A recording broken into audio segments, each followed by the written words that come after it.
the VCA Voice Podcast. I'm your host, Dr. Marie Kerl. Our goal with the VCA Voice is to showcase how VCA Animal Hospitals is taking care of the future of veterinary medicine. We'll bring our purpose to life through meaningful conversations about care, our culture, and the communities we serve. On today's episode, I'm happy to welcome Lisa Gillespie. Lisa is the Regional Operations Director for the Southeast Region, SE04, which includes Southwest Florida. Welcome, Lisa. Thank you so much for agreeing to join. I think that it's going to be a great episode. We want to hear about your hospitals and hear how things are going. And to start off with, why don't you tell me a little bit about your journey in veterinary medicine and with VCA? Well, I started with VCA in 2000. I had previously been in human medicine in different departments, gastroenterology, ear, nose, and throat. But I had stopped working in order to care for my children. And we got to a point where I was ready to have just a little part-time job, something I could enjoy. And I thought that this would be a great field. You know, I love animals. I started as a part-time customer service rep at VCA Rock Creek. And quite honestly, just quickly fell in love with the field, with the people, the clients, and it's wonderful to spend your day, with the furry loved ones. How did you go from being a customer service representative to your current position? I started, as a CSR, and I quickly found that the hospital was continually needing technicians and vet assistants. And in my mind, I thought if I can do catheters on people, I could certainly do them on a cat or a dog, which is a complete lie because it's so different. But I had wonderful head tech, Kathy Griffin, and a wonderful doctor. His name was William Newsom, who took me under their wings and taught me everything I needed to know to be an exceptional veterinary assistant. From there, they needed a hospital manager. And I thought, well, I could probably do that. I can take that on. So I became a hospital manager of one of the smallest hospitals in our region at that time. And then eventually became the manager of one of the largest hospitals in our region. And I dabbled in the regional tech role as a trainer for a while. And then I became area manager. And for some reason, they had faith in me and thought I could do the operations job. So I thought, well, let's give that a try and see how well it goes. How hard was it going from being a hospital manager and working in one location to going to multi-site management? It was a challenge. I think the hardest thing in leadership is managing people and getting them to understand both sides, not just their own. So it just kind of escalates it to the next level. I always like to tell my managers, I've been in almost every role in the hospital. So I have confidence in knowing what they're going through. I'm never more than just a step away from the chair. So let's come up with ideas and strategies that are going to work for everyone in the hospital.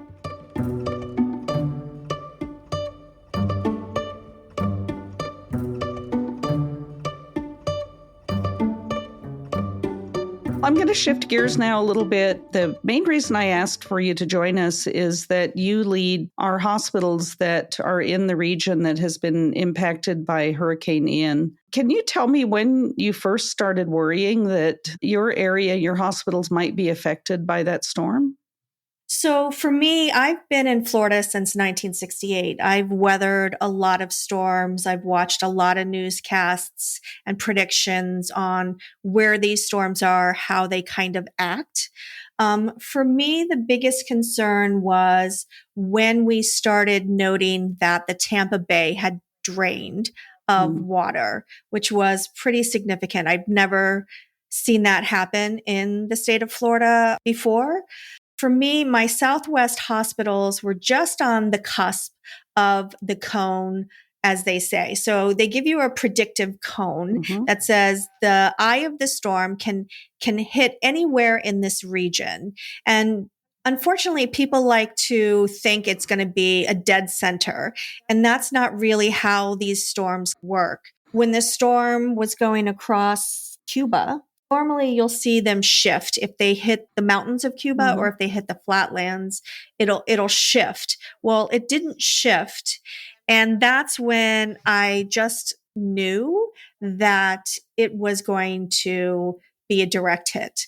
It was not going to Tampa, no matter what anyone was saying, it was going to hit my hospitals. I reached out to Stephen Kay, who's my senior regional vice president, and said, Steve, I need you to understand that I've got to get these people shored up and closed, and they need to be able to have time to get to safety wherever that is. All 5 of the hospitals are in flood zones, and it looks like this storm is going to directly hit Sanibel, which would impact the storm surge directly. So we set a plan to get the hospitals closed up early. We transferred pets from one hospital to another. We tried to get clients to pick up if they could. Some were evacuating anyways and wanted their pets. Some were unable to. We tried to make sure that staff would have access to the hospitals so that they could get any last minute supplies, evacuate those who needed to evacuate, and get to safety. How many associates total do you have in your region, and how many were in this storm area, and how many hospitals? I know that you mentioned 5 hospitals that were in flood zones. So I have a total of 12 hospitals that I oversee. 7 of my hospitals are on the east coast of Florida, which is South Florida. It's kind of like the suburbs of Fort Lauderdale. And then I have the 5 hospitals in the Southwest Florida area, which are Sanibel, Cape Coral, and Fort Myers areas. There's 110 associates just in those 5 hospitals. Was everyone able to evacuate and get to safety when that was called for? In this case, Lee County did post evacuations. People chose to leave, and then others chose to ride out the storm. And unfortunately, the storm didn't turn, and it was a direct hit. And I don't think they were prepared for the surge or the flooding that took place. Yeah, those are always really difficult to predict. How about your own family and home? How close were you to the impacted area? So I live on the East Coast of Florida. I'm about 2.5 hours away from those hospitals. So we didn't see much. We just saw a significant amount of rain. You know, Florida is known for its summer storms as it is. And to me, this was no worse than a summer storm for the East Coast hospitals. There was a bit more wind, but not anything that I would have thought would put us in peril. Living in Florida where these storms happen, how do our hospitals help our clients to prepare for taking care of their pets during a storm and evacuating with pets? Is that a routine part of conversation in those hospitals? It is, especially as we approach storm season. So hurricane season runs June 1st through November 30th. So we start preparing for storm season in May in my region. We'll go ahead and pull out our supplies, check them, make sure they're current, there's no expirations, decide on what we need to replace, and get those supplies before storm season. Once a storm is impending, it's very difficult to get supplies because everybody's out trying to get the same things. So we like to prepare in advance. As far as our clients go, you know, we'll start doing microchip specials like, hey, if your pet's not microchipped, this is the number one way we can return them to you post-storm if they happen to get out. And then also we'll start talking to them about have a copy of your pet's records. Make sure your microchip is up to date with registration and emergency contacts. Make sure you have at least a month's supply of your pet's medication because you never know if the hospitals are significantly damaged. What if we can't get them reopened as quickly as possible? So we start posting things on Facebook and social media. We also do email blasts, and then we have information that we pass out in the hospitals directly to the clients. That's so important. And especially the piece about microchipping. And I've done some disaster response and responded after storms such as this. And the number of lost pets is pretty staggering, actually, that occurs. So any way that you can identify them, and the best way to try to identify them is to make sure that they have great identification and our microchips. I really appreciate you bringing that up, as well as the preparation steps. Yeah, I actually have a really great story that happened just after the storm. Good Samaritan found 2 Rottweilers running around, and they were just babies. And he had lost his home and was trying to leave the city. So he saw team members there taking care of patients that were at the hospital. And he pulled up and said, "Listen, I found these 2. I can't take them where I'm going. Can you take them in?" So the team said, "Well, of course." They brought them in, they scanned them. They reached out to the microchip company, and unfortunately, pets were not registered. Wow. So we gave them the hospital information, and I had great support with associates in the hospitals. Brandon McPherson, who's the office manager at Miracle Mile, he left his information with the microchip company. And 2 days later, the owners were looking for the pets and were able to get them back because of the microchip, even though it wasn't registered. A lot of times when they're not, we still aren't able to reunite them with the owner. So that's a really important part that people need to have. Like every January 1st, you go through certain things, check your microchip registrations. You know, sometimes if your phone number changes or you move, you forget about those little details, and it's so vital.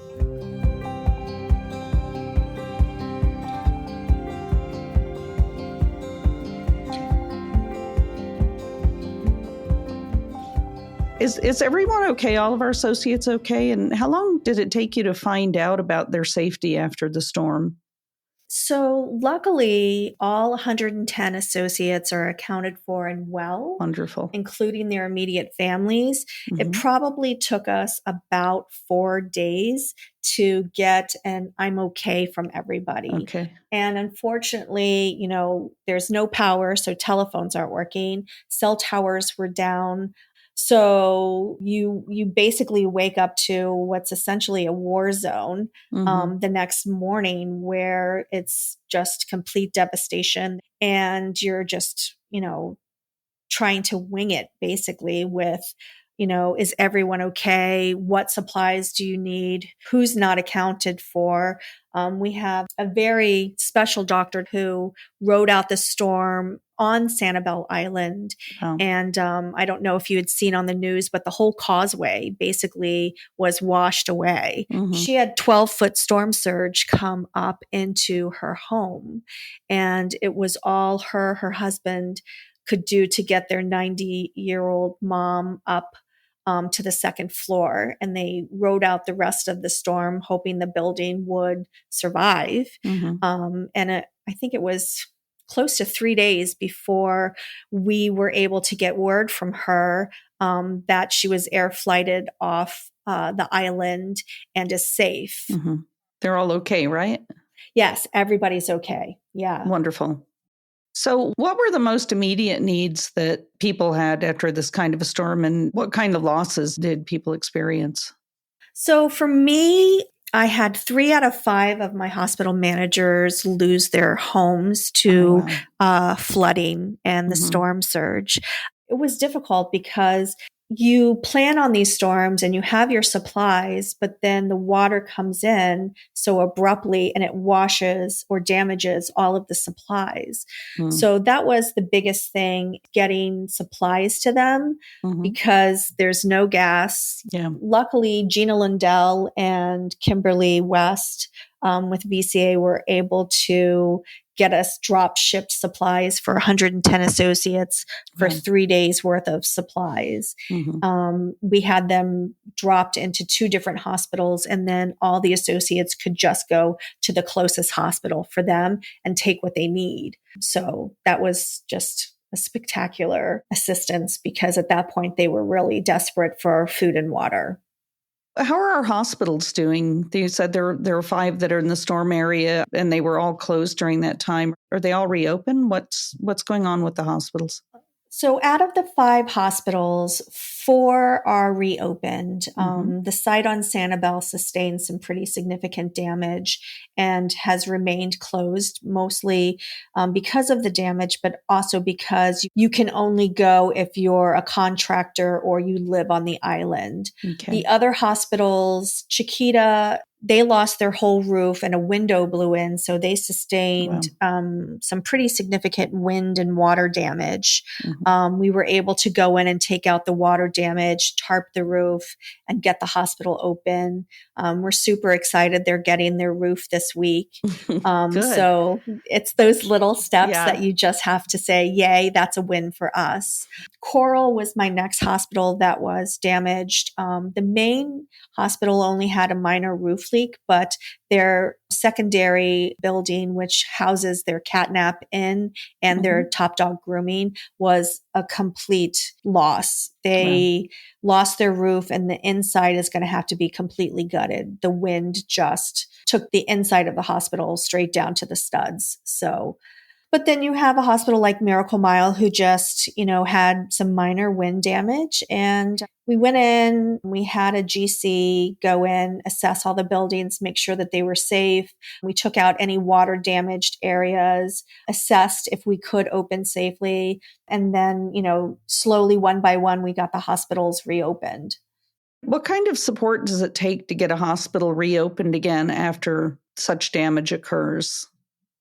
Significant. Significant.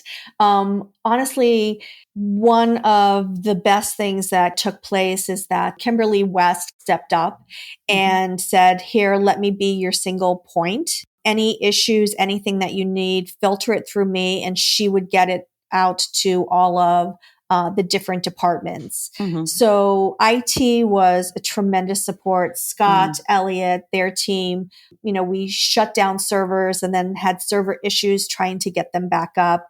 Because Sanibel was not going to be reopened, we took the Sanibel team and got them back to work at the Kerl Hospital because originally they were sister hospitals in the acquisition. So there was some logistics with that because we needed to set up remote desktops to access the Sanibel client information. Telephones were an issue. Baywood had no telephone system. Their provider was a very small local, and that local company is still not up and running. So Jerry Smith and the IT team were able to get their 8x8 phone system, brand new phone system, launched within a week of the hospital being down. So pretty remarkable how resourceful and supportive the home office and everybody that works, outside of the hospitals were to assist and support the teams and anything we needed. It's just been very heartwarming.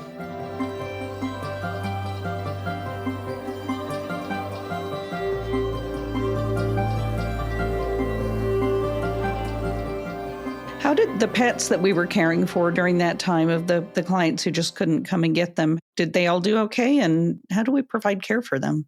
Yeah, that's a great question. So we did only take in those who really needed to have shelter during the storm, those from family members that were evacuating, or we had a lot of first responders, pets in the hospitals. We looked at each hospital and what their flood zone was. We made copies of all of their information. So before the hospital teams left, they emailed me copies of all of the patient information. And then we had a list of who was going to be the first, second, third, fourth contact down the list of who's going into the hospital post-storm, who lives closest, who's going to be able to care for them. At Baywood, that hospital is kind of low in Cape Coral. And because Chiquita is about 10 minutes from them, and Chiquita is a big 2-story concrete block hospital, and they do have a full generator that'll support the hospital. and they already had boarders. Plus they had a doctor who was going to stay and 2 staff members that were going to ride out the storm. We decided to transport and transfer the patients from Baywood to Chiquita. And that really only left me 3 hospitals, 3 out of the 5 with pets in the building, which I think was a really important decision that was made. All of the pets were fine. They did really, really well post-storm. Associates were able to go in and care for them. It's not the perfect solution because, 2 of the hospitals didn't have power, so there was no air conditioning, but they were well cared for and they were safe. And that, I think, is the most important thing. Yeah, absolutely. How did people pull together and support one another? Yeah, there's nothing like a disaster to bring out the best in humanity. Yeah. I had team members from all the different hospitals working together. Initially, we weren't able to get strong communications from everyone because of cell phone issues.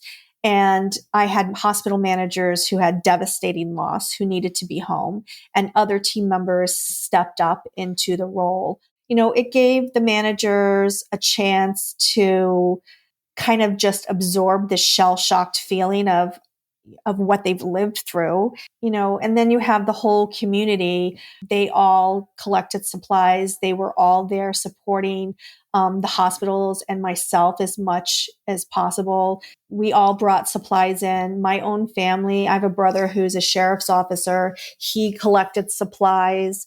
And then I have a hospital manager on the East Coast. And then myself and my son, we did a supply run as well. We had 1,150 gallons of water donated that we trucked over, as well as additional supplies. And I think that really helped the associates that needed the most get through those days until power could be restored or they were able to get temporary housing. What was your biggest surprise during and after this storm? My biggest surprise is how quickly everyone was able to mobilize to support the hospitals. VCA, Mars, the support we had from the company on a human level was just heartwarming. Yeah. And then everybody in the state, even though other hospitals sustained damages as well, not to the extent that these hospitals did, but everybody was, what can I do? How can I help? So, Lisa, what can you tell me about the Better Together Fund? So I first became aware of the fund as a ROD probably 12 months ago. Associates are able to apply after a natural disaster or even in times of domestic abuse for financial assistance, essentially, through the Better Together Fund. And I think the number is around 40 or 60 that applied for assistance. I know my managers that lost their homes applied, and they received monies directly into their account within 3 days for them to utilize for supplies, temporary housing. There have been a few that have come to me and said, in tears, thank you, thank whoever is in charge of this, because I wouldn't have survived without it. And on the flip side too is, I've had associates say, well, what can I do? And the most important thing is donate to this fund directly, because it does go to support our associates. And it has been just a tremendous help. Oh, that's good to hear. And I was really happy we started the Better Together Fund. I think it's been a couple of years ago now, 1.5 years at least. And it's possible to do a direct payroll donation so that a little money goes every month into Better Together. And I feel really good about that because I know that it helps our associates who have an immediate need at the time of their need, and the funds are accessible to them. So I'm so glad that your associates were able to take advantage of that. Yeah, it's been tremendous. It's just one more reason why you admire and love working for a company like VCA. To me, it's just, sprinkles on your cupcake. That's a great way to put it.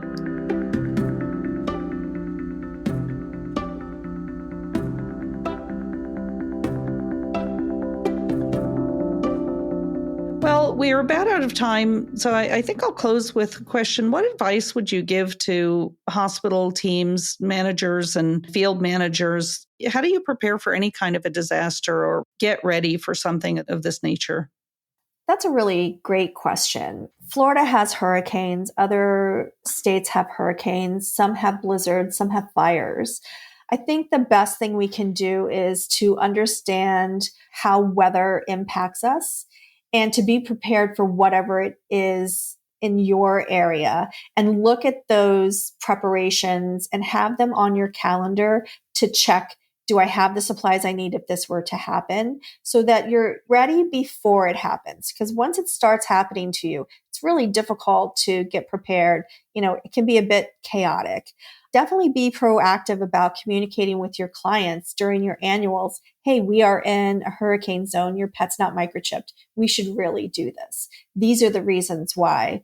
And then, I always say people before processes first. Mm-hmm. Take care of yourself, take care of your people. There is a heavy weight of emotions that get carried post disaster, and we all desire to fix it. But there's no magic wand. It does take time. So you really have to kind of just pull back and address each problem as it arises. And then most importantly, don't be afraid to ask for help or a shoulder to lean on.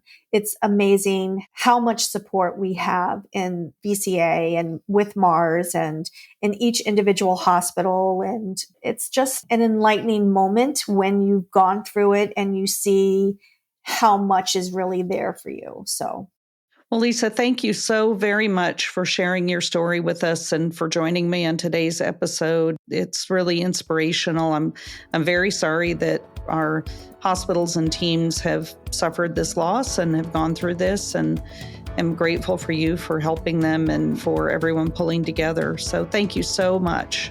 You're very welcome. It was my pleasure.